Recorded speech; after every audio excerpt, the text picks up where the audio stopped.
একটি গ্রাম ছিল। সন্ধ্যা হলে গ্রামের কোনো লোক ঘরের বাইরে বের হতো না, কারণ ওই গ্রামে এক ভূত সামুসওয়ালা ছিল। ওই ভূত রাতে গ্রামে সামুসা নিয়ে ঘুরতো, আর সামুসার ঘ্রাণ পুরো গ্রামে ছড়িয়ে পড়তো। আর সেই ঘ্রাণে গ্রামের লোক আকর্ষিত হতো আর ঘর থেকে বাইরে চলে আসতো। আর ওই ভূত ওকে নিজের সামুসার দোকানে নিয়ে যেত আর মেরে ফেলতো। তার জন্য গ্রামের লোক যে যার ঘরের দরজা জানলা ভালোভাবে দিয়ে রাখতো। একদিন রাজন শহর থেকে 18 বছর পর নিজের গ্রামে আসলো। আচ্ছা মা, তোমার সাথে তো দেখা করলাম, এখন একটু আমার দোস্তদের সাথে দেখা করে আসি। আচ্ছা যাও, তবে সন্ধ্যা হবার আগে ঘরে ফিরে আসবে।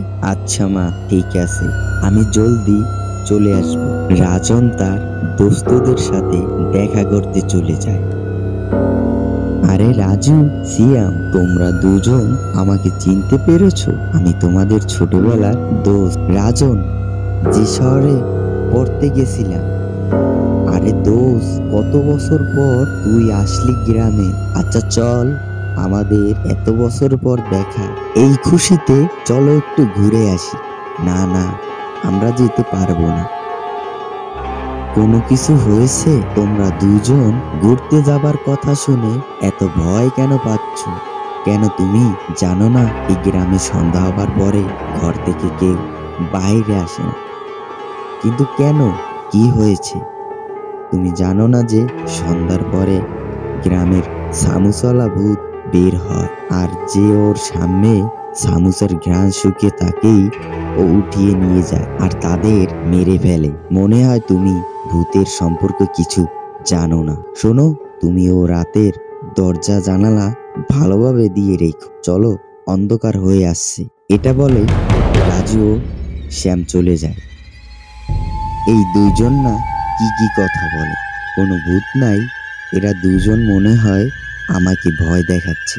যদি এরকম কিছু আছে কিনা তা মায়ের থেকে জেনে নি। তারপর রাজন ওখান থেকে বাড়ি চলে যায়।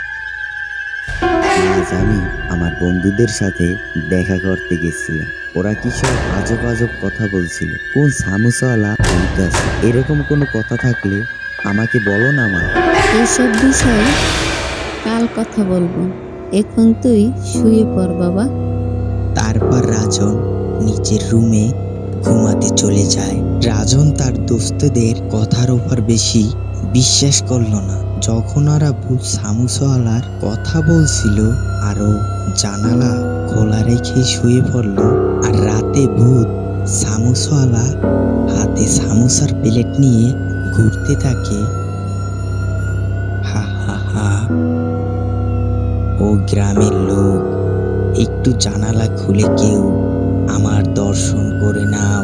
আমিও তো তোমাদের আপন, তো দর্শন করে নাও। আমার বানানো গরম গরম সামোসা তো খেয়ে দেখো একবার। কিন্তু কেউ জানালা খুলল না। ঠিক আছে, কোনো ব্যাপার না, আমি দেখে নিতেছি আজকে কে মারা যাবে আমার হাতে। এটা তো হতে পারে না যে আমি আজ খালি হাতে যাব।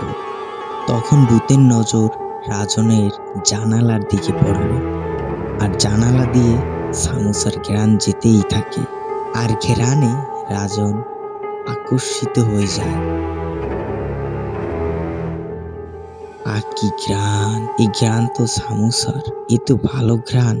সামোসা তবে খেতে অনেক ভালো হবে।